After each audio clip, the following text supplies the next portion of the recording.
Hello, everyone. Welcome to the wavelength. Here on the Third Eye podcast with your host, Josiah Maynard, we're going to talk about whatever the fuck I want. And today that gets to be perspective. That's going to be the topic for today. And I don't know where to start from. It's a good thing I didn't prepare for this because I like to just talk off the top of my head and ramble. Let me just start with what I did this morning. So I decided it's been a while since I kind of stepped out of the meat suit it's been a little bit, and I was getting really nervous about it. And so I just had to keep reassuring myself I've done this many times before. It's just been a little bit. Why be so scared? It's interesting to watch how my body reacts on the way up to the experience, because from my perspective, I kind of see this place that's outside of the body to be more like, I guess, what you could call home. My fiance calls it home, like returning to home. When you're not in your body, you're in a place that's some place you normally inhabit, you usually inhabit. And this physical place is just kind of like a temporary experience type thing. But anyway, so I was wondering to myself, why is it that my body gets so nervous leading up to this experience if my soul knows that it's not inherently dangerous?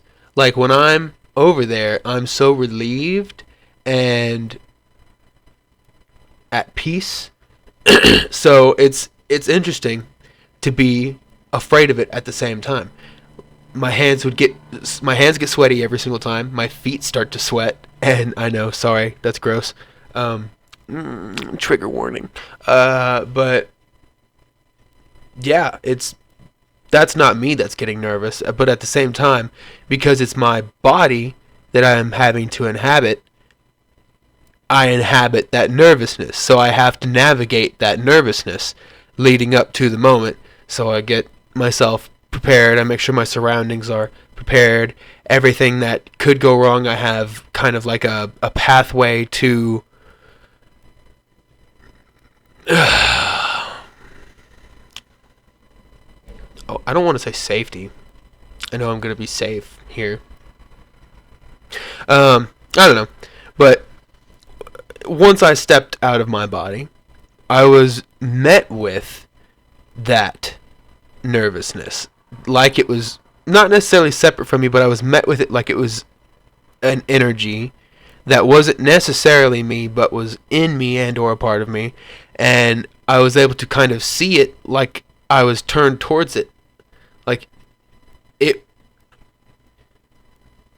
Sorry, mic's in the way. This is me and my nervousness. Me, nervousness.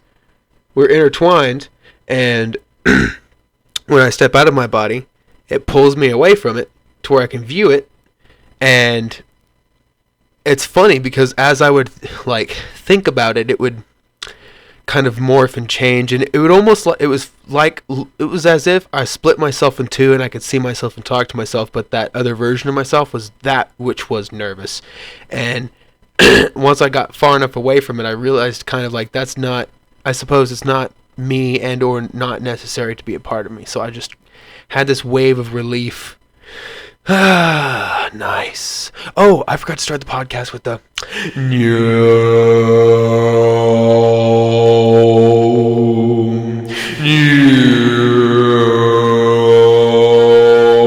Anyway, so I was able to see how it wasn't necessary. I could kind of choose not to have that a part of the equation of how I was behaving or acting in that very moment. I was like, I don't have to be nervous. I don't know why I'm nervous. It's strange that it's almost as if this isn't my, sorry, I've got a bit of a runny nose.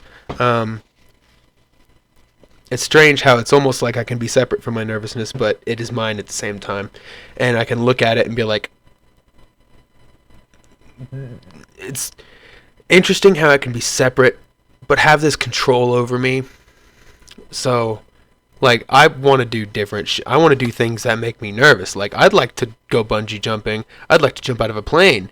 But that's pretty fucking scary. You know, like, I can say it. Everybody, that's why it's like the word doesn't necessarily mean as much as the action, because, like, I can say it, but once you've got me, like when I go, if I go on a hike, you know, I've gone on a hike and I've, like, it's nice, the view is nice, but the closer, I could be like 8 feet from a ledge of a cliff and be like, no, my body won't let me have it. It's my body is reacting in the same way approaching a cliff edge as it reacts approaching an out-of-body experience. It's like, you're about to jump off. Don't do that. Don't. It's the ego trying to protect me, I guess.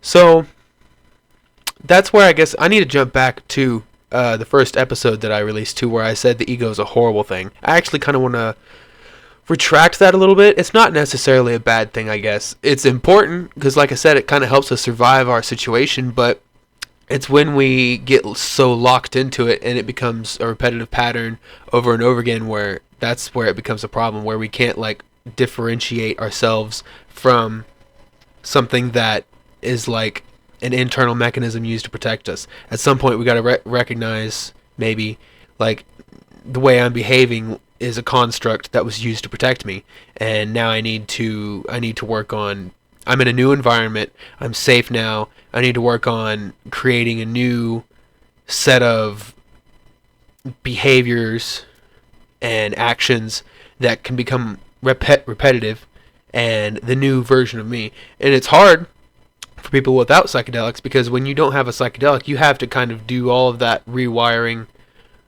manually. You have to dissect each wire. All right, what thing is bothering me now? Like, when you have something like a trigger, for example, like when someone says something and your skin gets hot and you get, like, if you can't control yourself, you get visibly upset.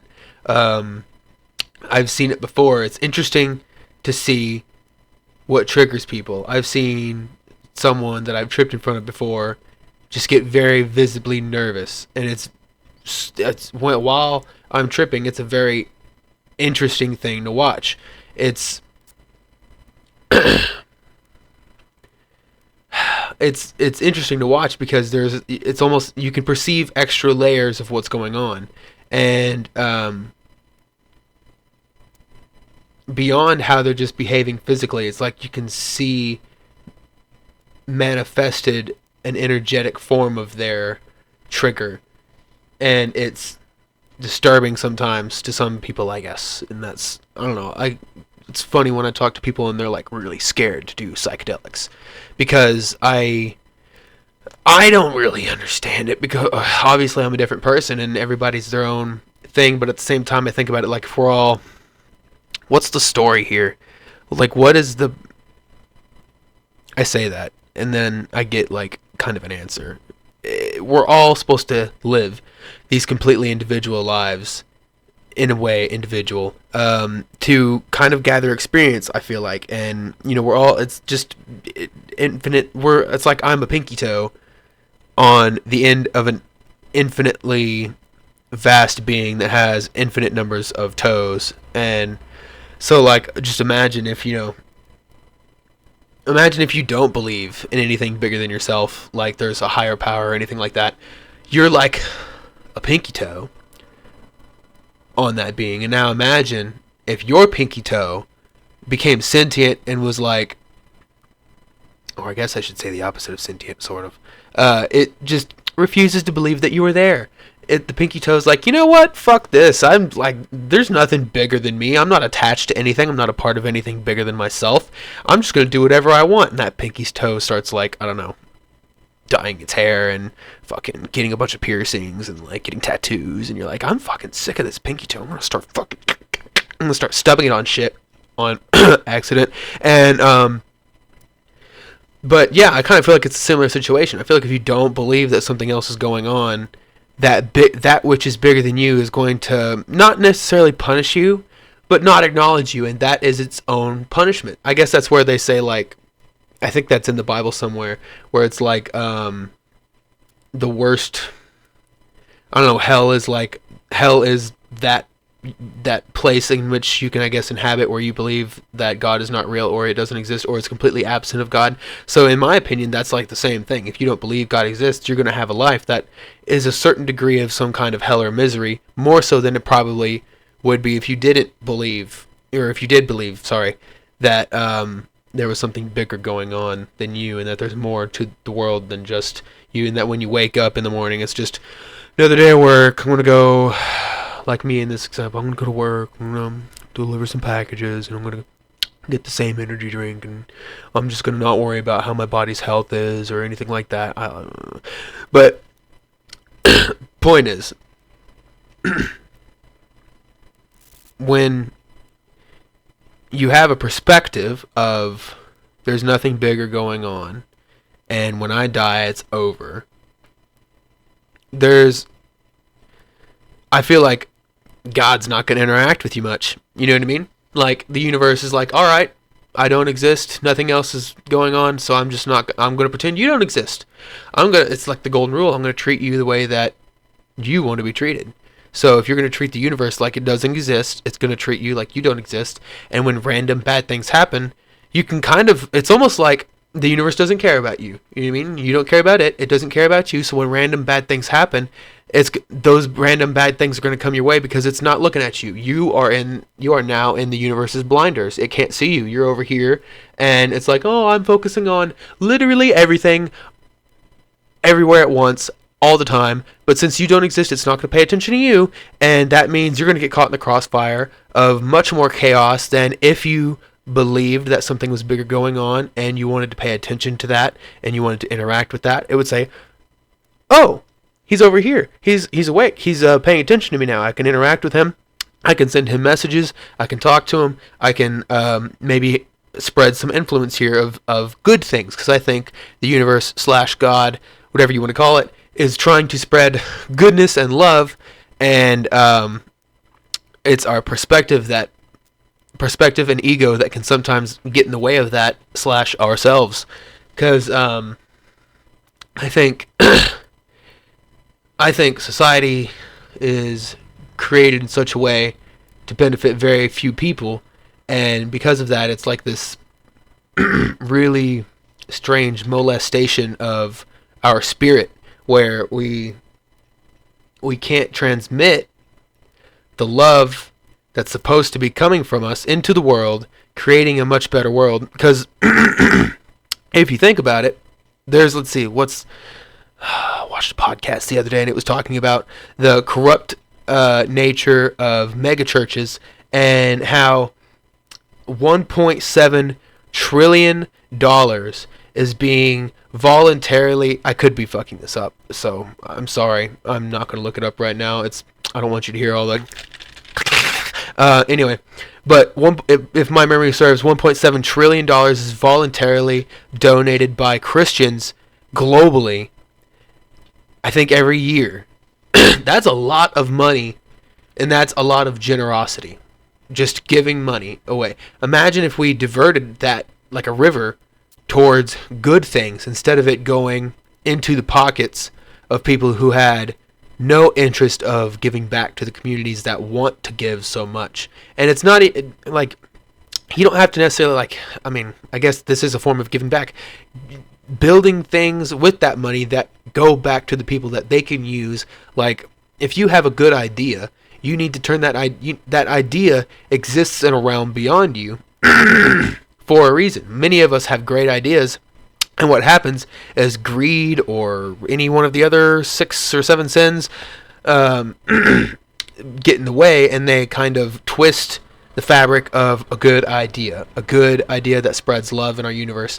And so you can have a great idea, and it's one of those good intentions pave the road to hell thing, because maybe you want to start a church, but you have to go through this process, and you find out that you have to establish your church in such a way. You have to tithe.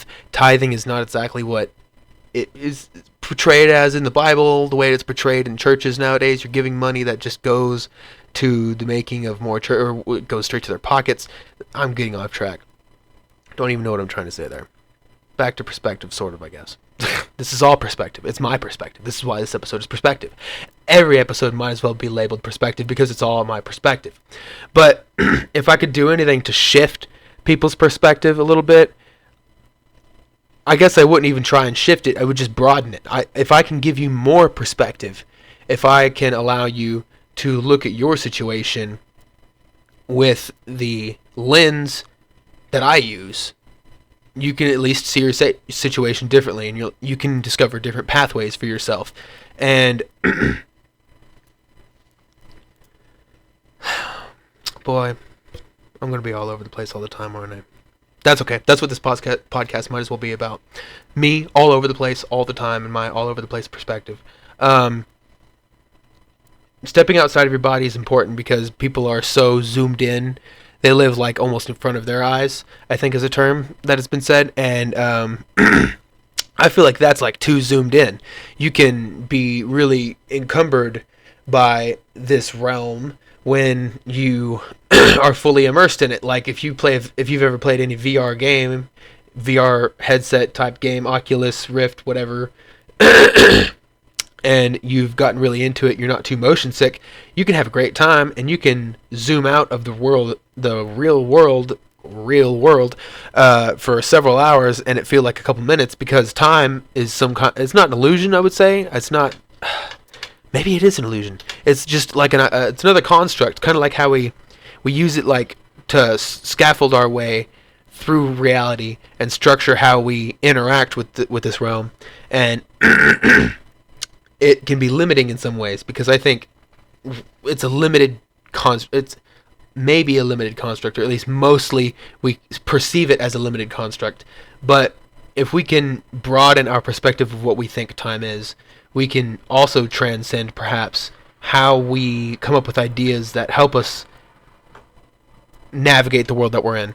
Because one instance that I'm still trying to figure out is this particular time where I stepped out for a moment and I saw a version of myself that every time I had talked about it or thought about it, I had constructed it in my mind as maybe it was a future version of myself. Now I'm beginning to wonder if it's just maybe a version of myself that's in a different reality, a better one than I am. Not that that's a bad thing. I think he wants to help me regardless.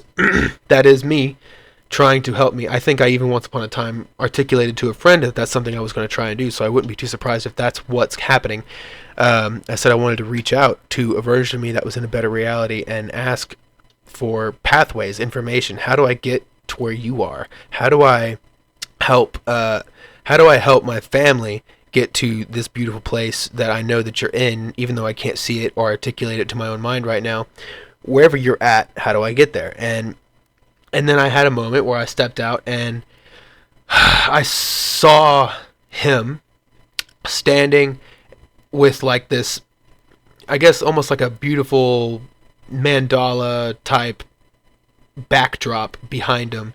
It was almost like a place, like he was standing in front of a wall with beautiful architecture that was symmetrically centered around him too. It was like he was the center point and it was all around him.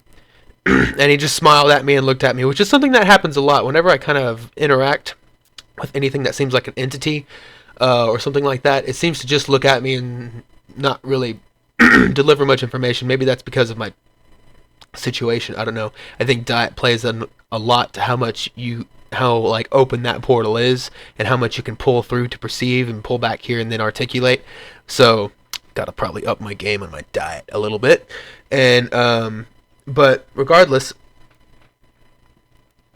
right now, I'm only getting just to see some stuff, and I have questions on what it means. I'm beginning to wonder if, like, I hear lots of great, believable stories, in my opinion, on talking to certain psychics, and I wonder if there's some efficacy to talking to a psychic, because like there's plenty of information out there, anecdotal information of people who have talked to a psychic and a psychic has laid out very big key points that are going to happen in their life and key points that have happened in their life, and then they talk about it on a podcast and they put it out there, and many people don't believe it, but I'm open-minded, ladies and gentlemen. I like to think that most anything is possible. If you watch the first episode, you believe that if you watch the first episode, you'd know that I believe that if everybody believed in magic, now it's kind of like a really dumbed down way of saying it, but if everybody believed in magic, then maybe we could all manifest magic into this world. But that's a very butchered way of saying that. I think if we all, articulated our brain power in ways that we don't even know that we can do yet, we could, in the future, learn that we're so powerful as beings that we can maybe manipulate matter with our minds. And so that's kind of like one thing I feel like in the grand scheme of things I need to do is partially like wake up my family to this ability. One way my mind has articulated it to me, at least I think, is like I'm at the tip of a spear. I'm at the tip of a genetic spear, and it's not just me who needs to wake up, obviously, because that would be a selfish thing to do. I never, in the process of waking up, I've never once thought to myself, I want to be the only awakened one. I want to be able to guide people and blah blah blah blah blah. No, it's more like as soon as as soon as that third eye started to crack open just a little bit and some light started to come in, I immediately was like, others need to know. They are missing out on a lens that can help them. Goodness gracious. They're missing out on a lens that could help them perceive reality possibly better than they currently are. And that's important.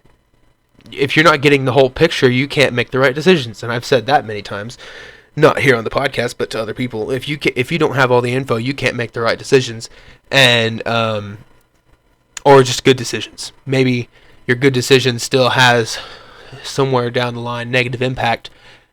That's not the point. The point is it's a better decision than the one you could have made having less information. So I think this is pertinent information. The fact that you can step outside of your body, the fact that there's realms beyond this one, the fact that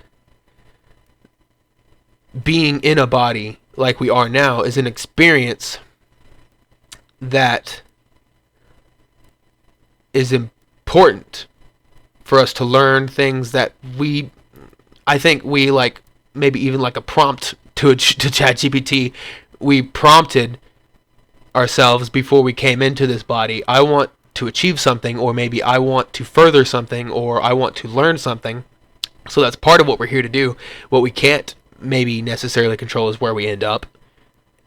So, you can end up in Africa with a mission before you are born to change the world, maybe in a more specific way than just saying change the world, but maybe you want to bring about a better science, maybe you want to bring about more something positive, but you end up in Africa, and the best you can do is get that bloated belly, drink that dirty water. And so I think, love is always constantly trying to express itself into this universe, and our egos are like little dirty windows that get in the way of that. And the more you can step outside of your body and see that dirty window, the more you want to clean it. Like when I step outside and I come back and I see my dirty apartment, I immediately want to clean it, and it's just like an impulse.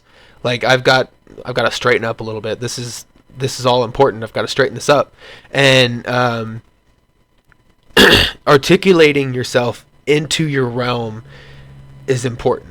That is an abstract concept that I'll get into. I like keeping a clean room is like, I don't know, I guess you could say it's manifesting your will on an environment. But if everything is alive, if every atom is conscious, then we're a part of that soup, then in some way, shape, or form, if we can get to that point where we sever that idea in our mind where we're separate from the universe in any kind of way, then we can back into the soup completely and realize we're all one with everything, and maybe manifest things into reality actively, like I could just, here's an apple, bam, in my hand, like that.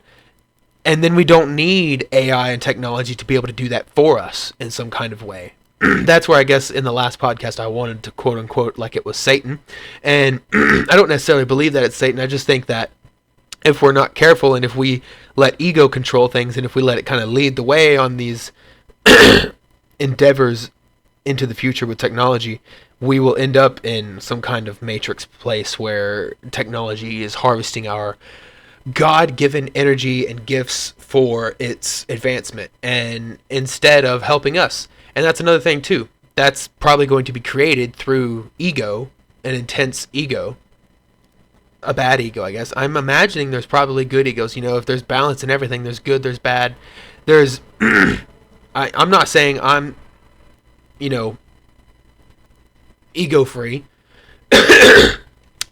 I believe I've had an ego death, but that's besides the point. That doesn't mean that it doesn't like recrystallize back over time, because I've definitely noticed that as time goes on. I'm able to like notice I'm getting a little more irritable.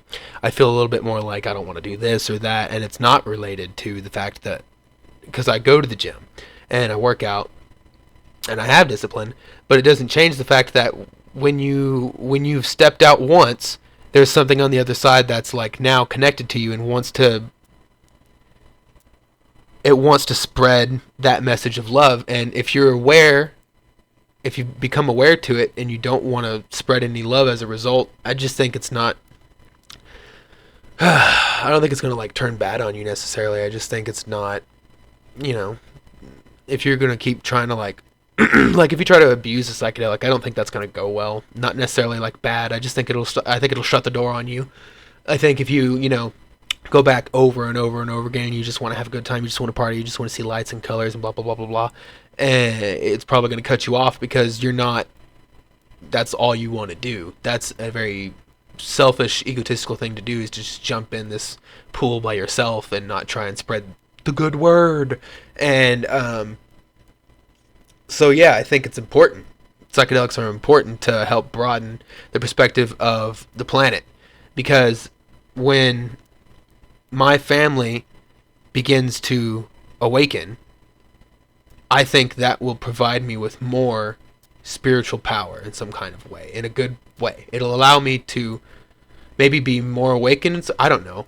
My articulation right now is not going to be the best, but I just think that there's something, and maybe that's just how it's driving me to do it. Maybe that's like it's trying to dangle the carrot in front of me, like you'll get a little bit of something, you know, maybe. But regardless, to do the best we can to spread goodness and love, part of the path, part of the steps there. I know I've got to awaken my family because I'm part of this genetic, I'm part of this giant, endless, infinite creature, and I'm at the very tip of that creature. I'm not the tip, I'm a tip of a creature. And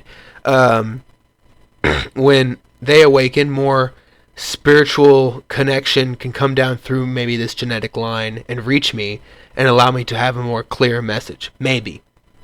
That's just an idea. And but regardless, even if that's not what happens, it's good to wake people up, in my opinion. It's hard. It's a hard thing to do, to wake people who don't want to be awoken.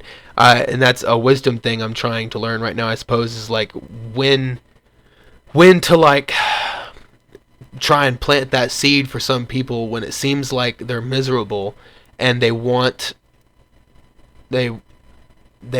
something better for their life, but they don't know how to they just don't know how to get that. And sometimes people think it's, you know, I just got to go to the gym, I just got to lose some weight, I just got to get this girl, I just got to get the car, blah, blah, blah. That's all the wrong thing. You, kind of like I said in the first episode, you want to forgive yourself, and that's going to broaden your perspective. Once you're nice to yourself, your perspective will change, kind of like putting on different lenses. You'll see things differently, and when you're nice to yourself, you can be nice to other people who are making mistakes, and that's how it can help you spread goodness. But when you when you are asleep and you don't want to be awake, that's hard to watch. So I just, I try to be nice regardless as much as I can, be nice to people. And sometimes, it's interesting when someone comes to you and they like say that they're one thing and then their actions just all come out like, I don't know. I almost see it like it's a cosmic joke when someone is like presenting themselves as one thing and then who they are just clearly rises to the surface as time goes on. And I'm like, it's almost like I should have known better, but that's where it's kind of like a cosmic joke. Like, should have known better, but it can't possibly have known without experiencing it. And once I experience it, it's enlightening for my own situation, because then I can look back on how I used to behave and realize the times I think when I didn't want to open my eyes to change that would have been good for me. There we go. Yeah, that's how we say that. There's been many times where I can tell the universe is trying to push me in a direction and I'm like, I really don't want to do that. That's extremely unpleasant. I don't want to do that, but it would be good. I know, like, it's good positive outcomes if I did it, but I'm like, I really don't want to do it.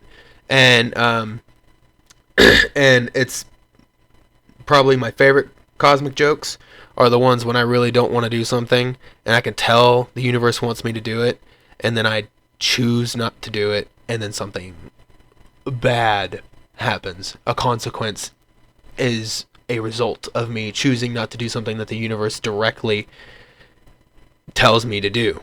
It's like, something good would come if you did this. And whatever the case may be, I find it not, kind of like that anxiousness that inhabits me being a part of this, having to also inhabit this body. The body is like, absolutely not. And the soul beneath all of that is like, but this is what you must do. And well, then you got to navigate the body. The body's got a million knobs. And if we're not aware that there's a million knobs, we think there's just a steering wheel. There's no clutch, by the way. We think that, it's just a steering wheel, no clutch. And, there's not even a thing over here. It's all automatic. And I can just straight down a highway forever. And that's, yeah. Highway to hell. Get my point. Yeah. Waking people up is important. Definitely a part of why I'm here, I think.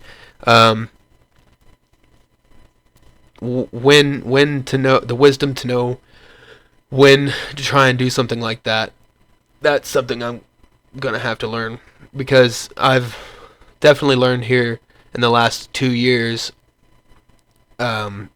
someone can say that they're down to change and open to change and willing to grind and do something to become a better person and whatnot, and it be a complete fabrication and a very convincing one, a very good con, and then you fall for it and you try to help them change, and then as a result, this person who deep down didn't really want to change, what they wanted to do was just put their responsibilities off.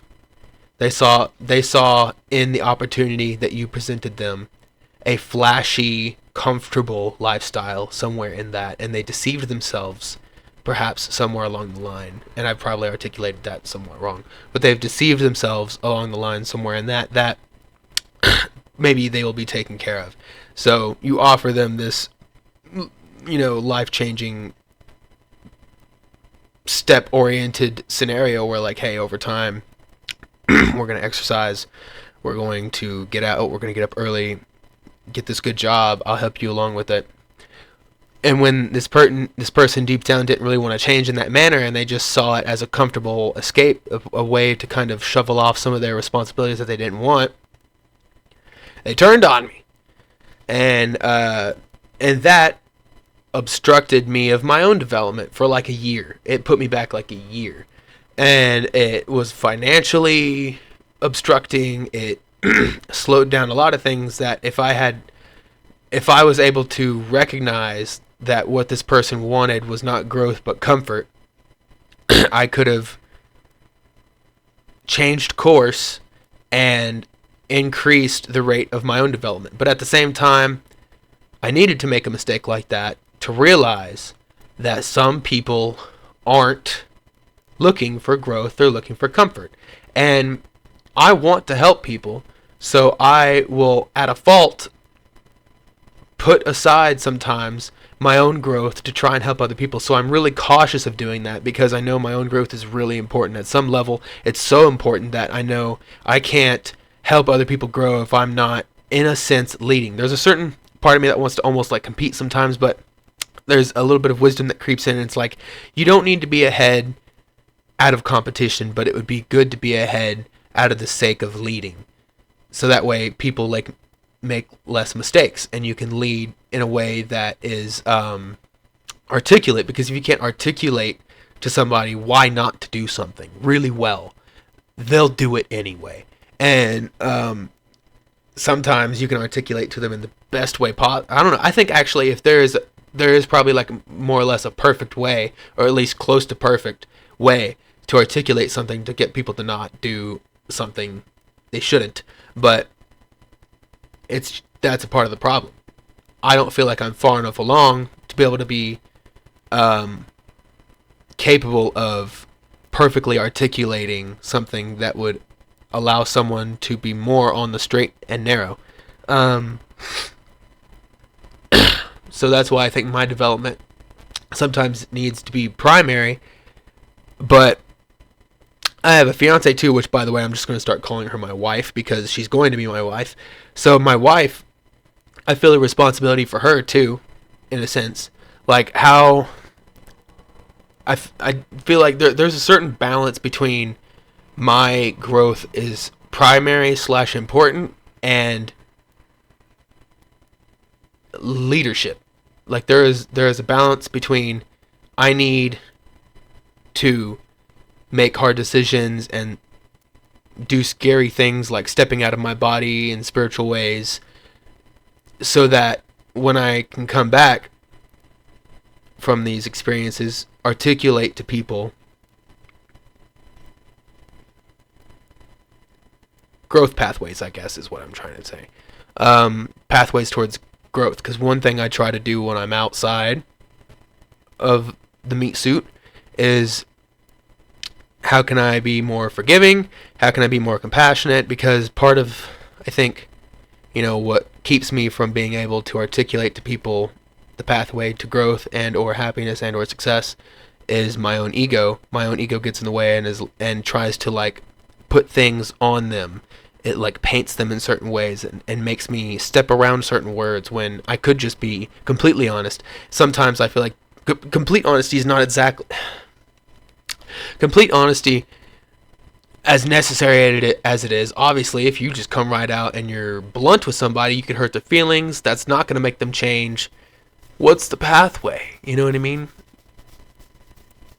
I think the pathway is me growing a lot first, and then trying to guide people kind of up to where I am, and then me taking more steps forward, and then me guiding them to where I am, and then taking more steps forward, and then guiding them to where I am. Like a guide, I guess.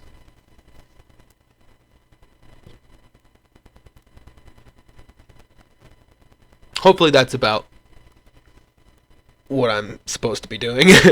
I feel like I'm supposed to guide people in good directions. Like, just like period, good, upward directions, and it's a difficult, like that's like an instinct for me to try and guide people in good directions. That is the same kind of instinct as needing to go take a shit a couple hours after you ate. You know what I mean? Like I feel the need when I see someone suffering or doing something wrong or something that inhibits their growth, I feel compelled to do something about that. And I'm not like, that doesn't mean I'm out there like every time I see someone drinking a Monster, I'm like grabbing their shoulder, man, that's got like all sorts of bad shit in it, high fructose corn syrup and like, all the aspartames and the bad liquids. It's got the bad liquids in it. I'm not out there doing that. I feel compelled to do that, but I don't. Obviously, that's wisdom creeping in. Like, obviously, there's not going to be any benefit to me telling somebody when I see them drinking a Monster, don't drink that. I like Monster. I would say I'm addicted to the Mango Loco Monster. That's pretty addicting. I love it. It tastes good. I'm a mango freak. I love mango. And, but, yeah, I know it's bad for me, so I stay away from it as much as I can. And, I have in and outs of where I'm like, oh, I can't stand it. I'm gonna have one, and then that will creep on for a while, and then I'll be less energetic. It like gives me that energy boost in the beginning when I haven't had it in a while, because I'll be good to go. Woo, let's woo, and but then yeah, after like day 3 of having them in a row, one a day, it's like, but yeah, so I have an instinct to try and guide people. So that's definitely something I've got to turn into, I guess, the life mission, is like, how do I guide people in good directions? I feel like there's a way to do it without this sounds like, I don't know how it's going to sound, but I feel like there's a way to do it without being certified. There's a way to just talk to people, you know what I mean, and be good and deliver good throughout the world, and it means something. Meaning is something important too. That's going to be probably another one. The next one is about meaning. I don't know, maybe. But meaning is important, and meaning is something that connects all of us, I think. I think meaning is an element, like on the periodic table. It might as well be.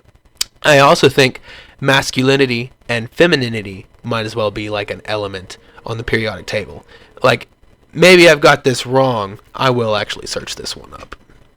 Maybe I've got this wrong, but an element is something that's like permanently present, right?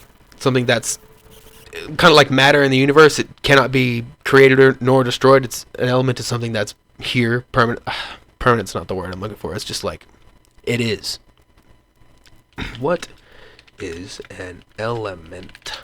And I think, so an element, a pure substance that consists of only one type of atom and cannot be broken down into simpler substances by chemical means. Okay, so I guess, I don't know if you could say masculinity, femininity, meaning if they can be broken down to like atoms or chemicals. But one thing I know is that it seems to me like, in an opinion stance, a perspective stance, it's like they are pure things in our universe that cannot be removed, in a sense. Because no matter where you look, you can find masculinity, you can find aggression, you can find,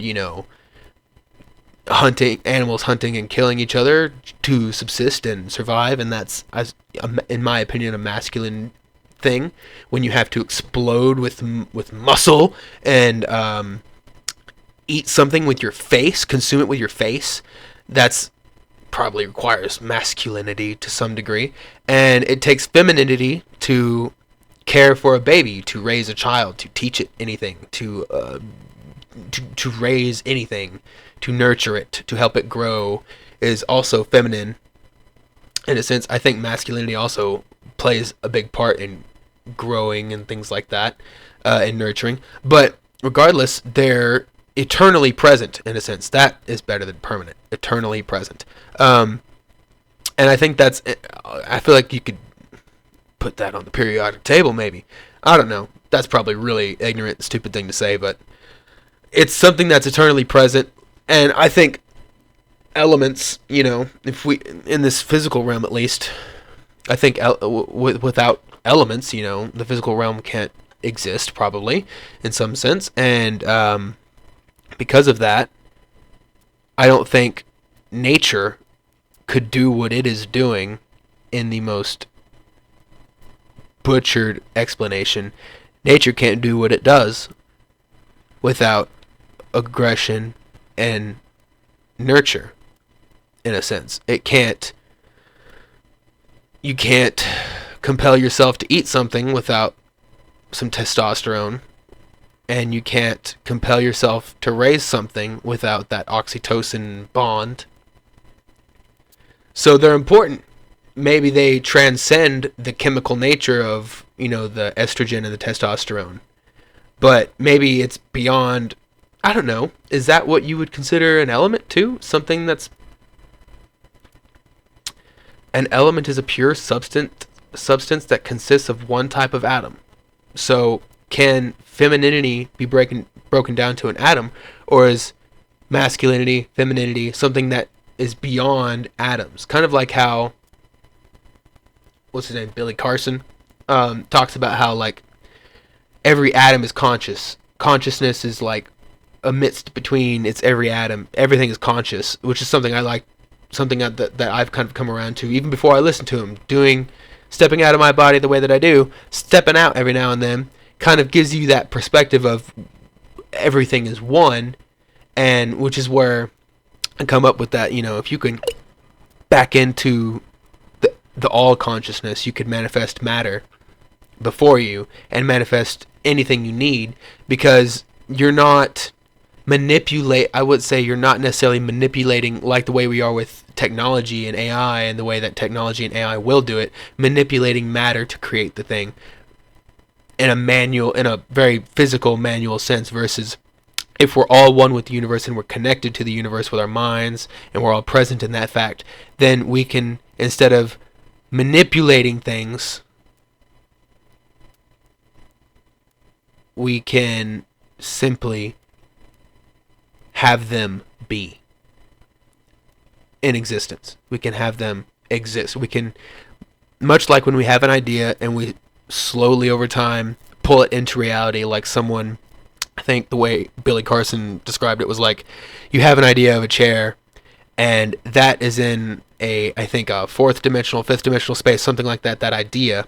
It's beyond this space, and the way that you articulate it into the space is by putting it on two-dimensional reality on paper or something like that, and then you take it to an engineer who can make sure it behaves the way that you've portrayed it on the 2D sheet of paper. But you see my point, I suppose, and I hope. The point is, there is no point. There's never a point. Remember that. There's never a point other than goodness and graciousness and good love and light. Anyway, I think that's going to be all for today. I've rambled on for a good bit. Got other things to do. Yeah, we'll come back. Perspective. Have perspective, everybody. Try and broaden your perspective. Try and listen to people who have different perspectives.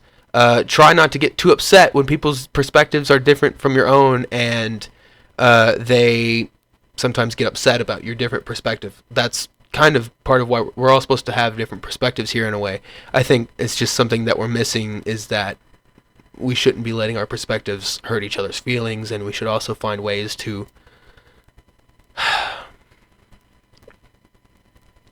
share in each other's perspectives, because that allows us to understand each other's point of view, and we argue less. When you understand where someone's come from and what they've dealt with, you can forgive them for how they might treat you, and choose to treat them good regardless of how they're treating you. Because that's one thing people do a lot of, is they kind of like seek revenge in the way that they treat people, and that's not something you should do. That's something that's going to come back on you. That's something that when you do that, you twist the fabric of reality, and it's waiting to snap back on you in a way. It's waiting for you to look one way, so that way it can snap over here, and then when you look back, it hits you in the face. And so, broaden your perspective, open your heart, be nice to people, forgive one another, and start with yourself, because that's the easiest pathway. You, then everyone else. All right. Have a great day, everybody. See you next Tuesday.